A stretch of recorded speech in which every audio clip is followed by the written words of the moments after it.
जहांगीर इसके फूफा जी लगते थे। इसी कारण गज सिंह अपने समय में अन्य रियासतों के अंदर आता जाता रहता था। इसके अलावा दिल्ली सल्तनत या आगरा आदि जो दोस्तों मुख्य मुगलिया या क्षेत्र थे, उनमें भी इसका आना जाना लगा रहता था। इसी बीच के दौरान दोस्तों आगरा के अंदर एक नवाब थे, या आगरा से अलग कानपुर के अंदर एक नवाब हुए फैजल खां। और फैजल खां वास्तव में जो नवाब थे, उनकी उम्र है, जब ये 1632 के वर्ष की बात करें तो उस समय उनकी उम्र हो चुकी थी दोस्तों लगभग 55 से 60 वर्ष के बीच। और नवाब फैजल खां के पास अपने यहाँ पर अनेक बेगमें थी।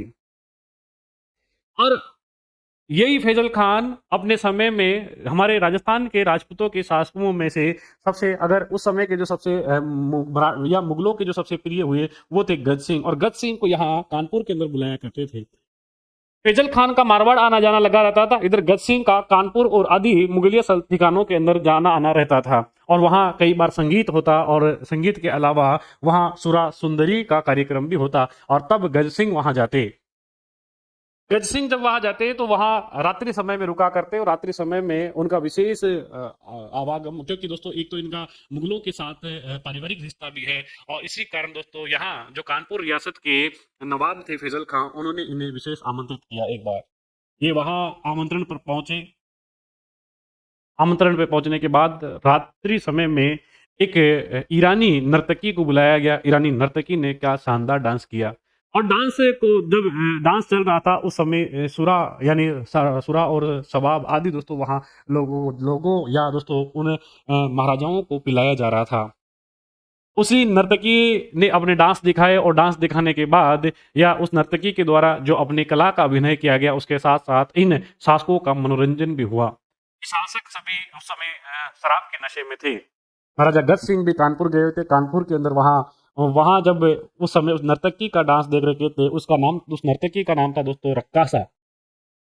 वो रक्कासा का वह डांस देख रहे थे।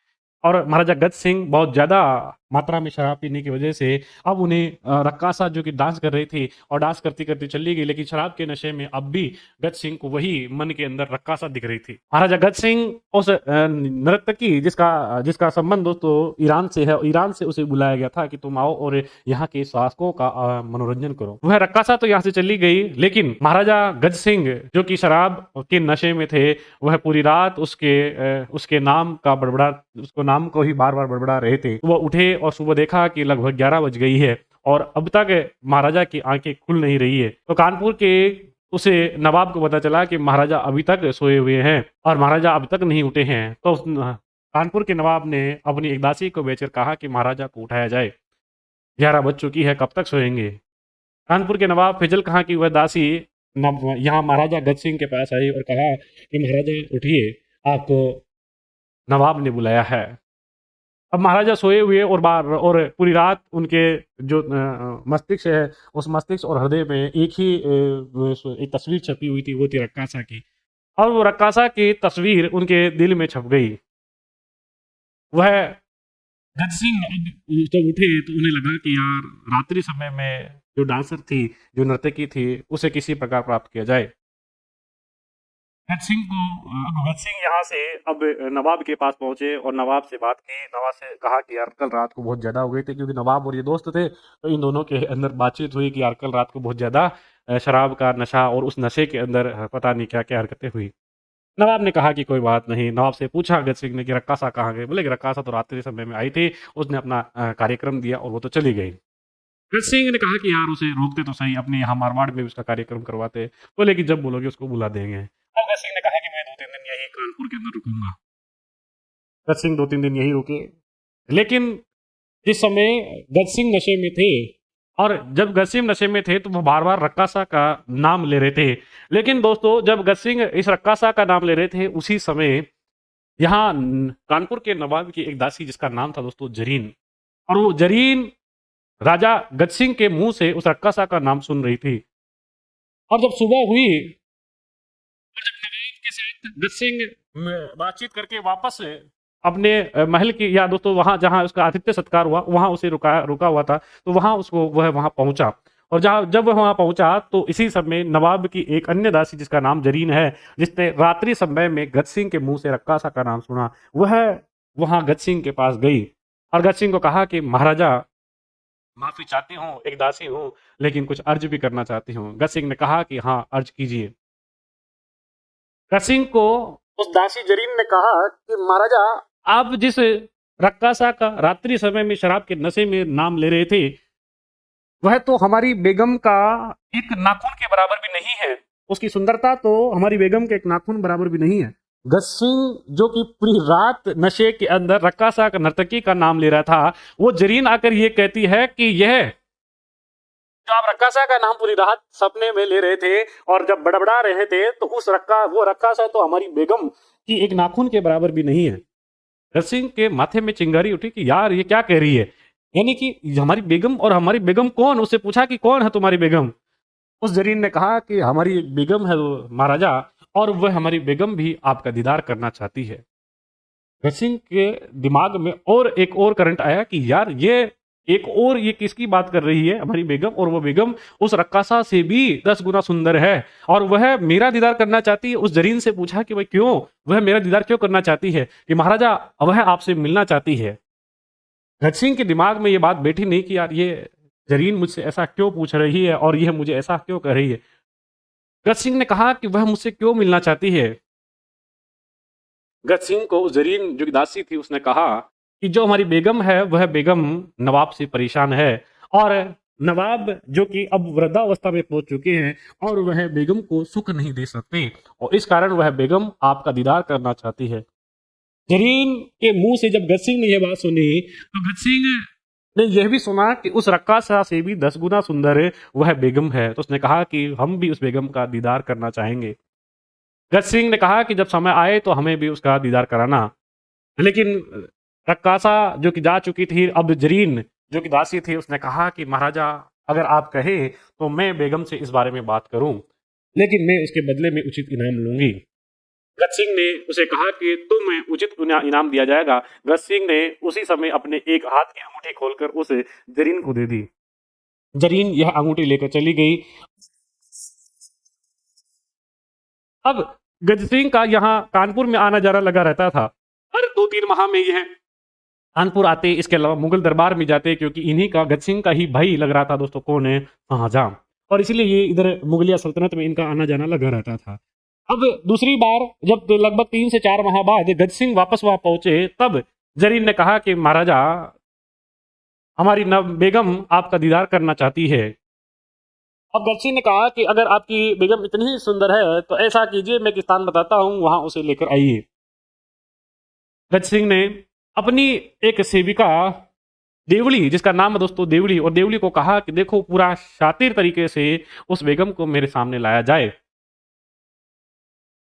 और दोस्तों उसे स्थान बताया कि यमुना नदी के पास मैं इधर एक पेड़ है, उस पेड़ के पीछे मैं छिपा हुआ रहूंगा, और देवली यहाँ से जाएगी और यमुना नदी में से यह जो पार होते हुए, क्योंकि ये आगरा के अंदर उस समय रह रहे थे, और उसी बेगम को आगरा से होते हुए कहाँ लेकर आए दोस्तों, यमुना नदी के पार यह जरीन लेकर आई। जरीन और देवली दोनों मिली। देवली ने कहा कि मैं महाराजा गज सिंह की ओर से आई हूँ। जरीन ने विश्वास नहीं किया, क्यों? उसने कहा कि नहीं नहीं, हम विश्वास नहीं कर सकते, तुम कौन हो? गज सिंह ये देख रहा था पेड़ के पीछे छुपा हुआ। गज सिंह बाहर आया भागकर कि नहीं, मैं ही हूं, और ये मेरी ही सेविका है, इसको मैंने ही भेजा है। जरीन ने कहा कि ठीक है, अगर यह आपकी ही सेविका है तो कोई बात नहीं। और जरीन फिर उस बेगम को वहां से लेकर साथ साथ इस यमुना नदी के तट पर ही पहुंची। यमुना नदी के तट पर जब जरीन बेगम को लेकर पहुंची, तब जरीन ने कहा कि महाराजा, हमारा इनाम दिया जाए। महाराजा ने कहा कि तुम जिसकी, और उस ढंग से अगर यह सुंदर उस उतनी ही सुंदर हुई तो तुम्हें मुंह मांगा इनाम दिया जाएगा। जरीन ने कहा कि महाराजा, मुझे ये पता है कि बेगम बहुत सुंदर है, और बेगम की सुंदरता पर भी आप भी मर मिटेंगे, इसलिए मैं इनाम पहले चाहती हूँ। जरीन को गज सिंह ने तुरंत अपने गले का हार निकालकर गज सिंह ने जरीन को दे दिया, जो कि दासी थी। दासी को कहा कि अब तुम वहां थोड़ा दूर जाकर बैठ जाइए। इधर से देवली और जरीन दोनों निकल गई, और यहाँ अकेली बची, जो कि बुरके में आई थी दोस्तों, कौन है, यह बुरके के अंदर आई बेगम, और इस बेगम का नाम था दोस्तों अनारा बेगम।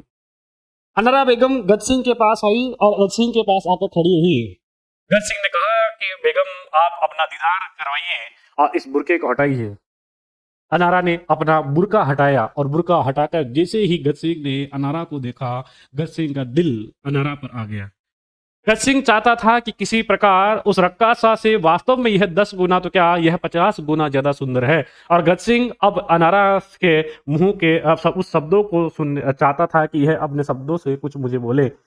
और जैसे ही इस अनारा ने अपना नकाब हटाया और नकाब हटाते ही गज सिंह ने यहाँ अपनी बातें कहनी शुरू की कि मैं चाहता था कि तुमसे कई दिनों से इंतजार, मैं भी 4 महीने से यही सोच रहा था जब मुझसे जरीन ने ये कहा कि वह बड़ी सुंदर है और मैं भी आपका दीदार करना चाहता था और मैं चाहता हूँ कि आप नवाब की उस वहाँ नहीं रहे, आप हमारे यहाँ मारवाड़ में रहे। आपको मैं जितना सम्मान आप हमारे यहाँ अन्य पटरानियों को हमें उतना ही सम्मान अनारा आपको दूंगा। और यहाँ से लाइन दे रहा कौन दोस्तों? गज सिंह। और गज सिंह बार बार इसे नारा को साथ साथ में कह रहा है कि आपको जितने भी यहाँ पटरानियां हैं उन पटरानियों को जितना हम सम्मान देते उतना ही सम्मान आपको देंगे, सारी बातें कह रहा है। अनारा अब तक चुप थी। अनारा ने फिर अब एक शब्द मुंह से निकाला कि मैं इस बात के लिए सहमत हूँ। और ये कुछ शब्द उसने कहे। अनारा के शब्द कहने के बाद गज सिंह ने कहा कि फिर क्यों आप इतने दिन तक नवाब के वहां थे? इन दोनों के मध्य बातें होने लगी। अनारा का हाथ गज सिंह ने थाम लिया और गज सिंह जो कि हिंदू राजा और अनारा एक मुसलमान बेगम, दोनों वहां उसी यमुना नदी के तट पर दोनों बातें कर रहे थे। अनारा बेगम वास्तव में देखे तो इस कानपुर के नवाब फैजल की बेगम थी, लेकिन वास्तव में अनारा की उम्र अभी मात्र 28 से 30 वर्ष के बीच थी। और फैजल खां जो कि कानपुर का नवाब था उसकी उम्र 60 वर्ष के आसपास थी। दोनों में उम्र का बहुत ज्यादा अंतर है। इधर गज सिंह जो कि अभी युवा और देखने में हैंडसम भी था, तो इसी अपना ये दिल दे बैठी। और अनारा और ये दोनों अब जब ये यहाँ से गज सिंह और अनारा जब यहाँ एक दूसरे के पास मिलते करते तो थोड़े दिन तो ये गुप्त रूप से मिलने लगे। और धीरे धीरे इन सभी की बातें यहाँ के पूरे कानपुर में फैलने लगी। और कानपुर को यह पता चल गया कि अनारा का संबंध और प्रेम संबंध धीरे धीरे किससे बढ़ रहे हैं? गज सिंह से बढ़ रहे हैं। लेकिन नवाब को इस बात की कानों कान खबर नहीं। नवाब फैजल खां को एक दिन दरबार में एक व्यक्ति ने आकर कहा कि आपकी बेगम अनारा ये चर्चित तो हमने पूरे कानपुर में सुन रखे हैं। और न फैजल ने इसे सुना कि फैजल ने यह समझा कि उसकी सुंदरता के चर्चे सुन रखे हैं और उसने कोई ध्यान नहीं दिया।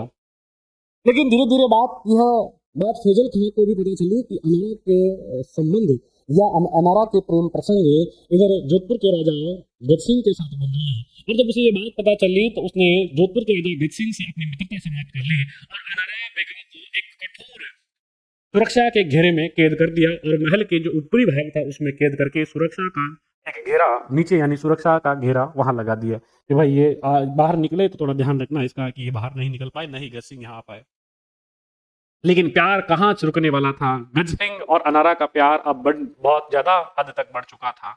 अब अनारा जो कि उस कानपुर के महलों के अंदर झरोकों में बैठी बैठी अब जो सोचती थी कि गज सिंह कब आएगा। और गज सिंह को यह बात पता चली कि इधर कानपुर के नवाब फैजल जो कि उसका दोस्त था, उसे यह बात पता चल चुकी है कि गज सिंह और अनारा के बीच प्रेम संबंध है।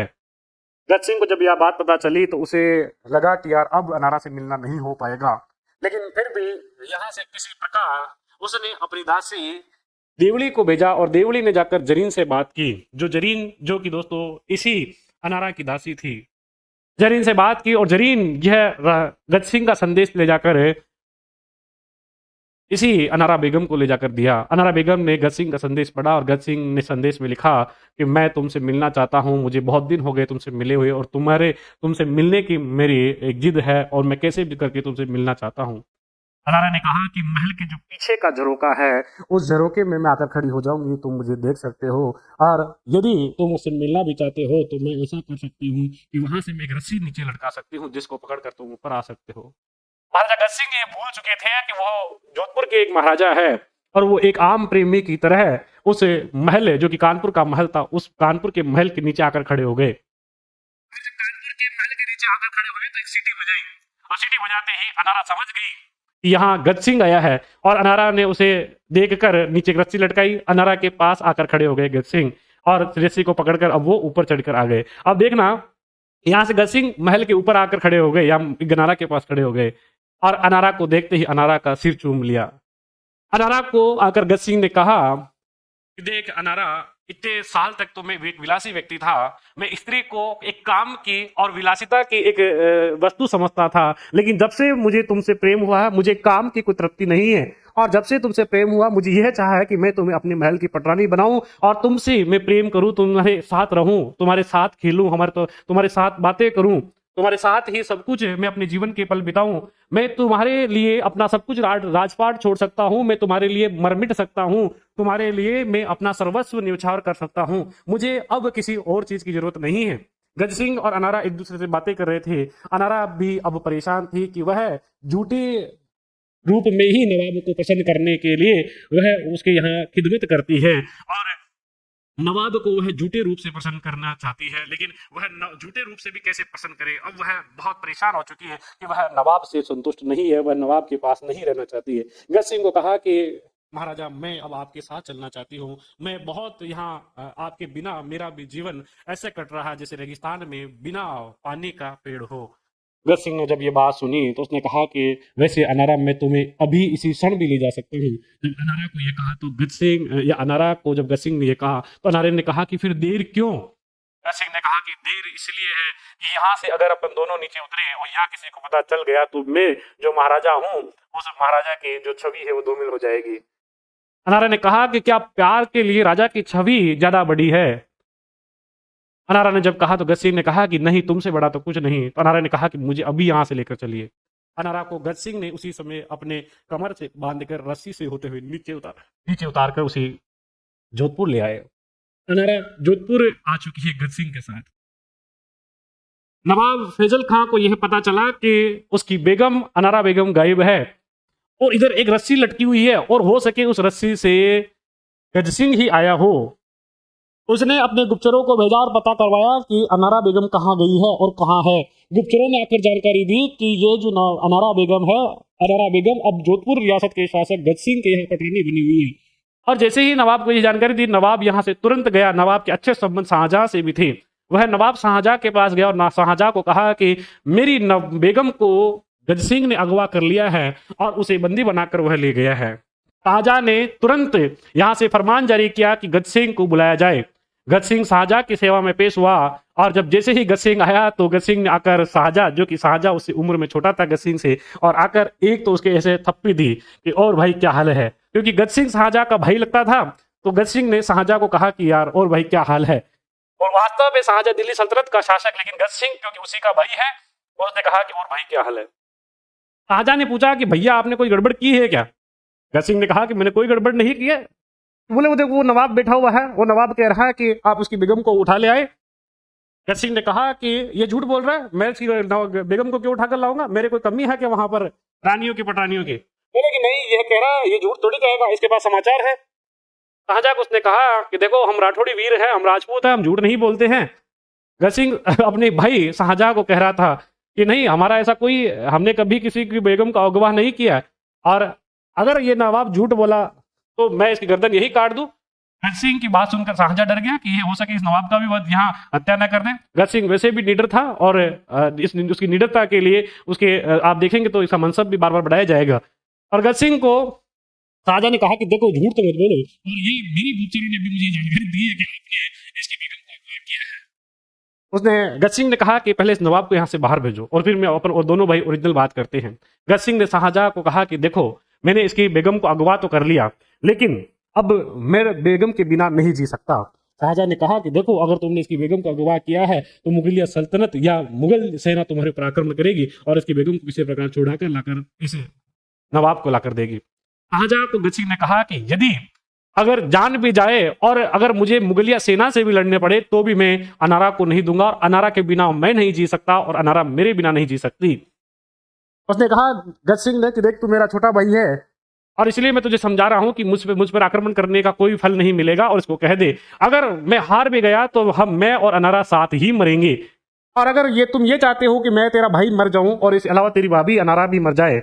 अब वो उसे शाहजहां को कह रहा था तेरी भाभी, और जब उस शाहजहां ने ये शब्द सुने तो शाहजहां ने कहा कि देखो यार भैया, कुछ ना कुछ तो करना ही पड़ेगा। उसने कहा कि नवाब को ऐसा कर दक्षिण भेज दे, और तभी तुरंत शाहजहां ने फरमान जारी किया कि नवाब को सैनिक अभियान पर दक्षिण भारत भेजा जाए। नवाब यहां से दक्षिण भारत चला गया और गज सिंह के पास अनारा रही।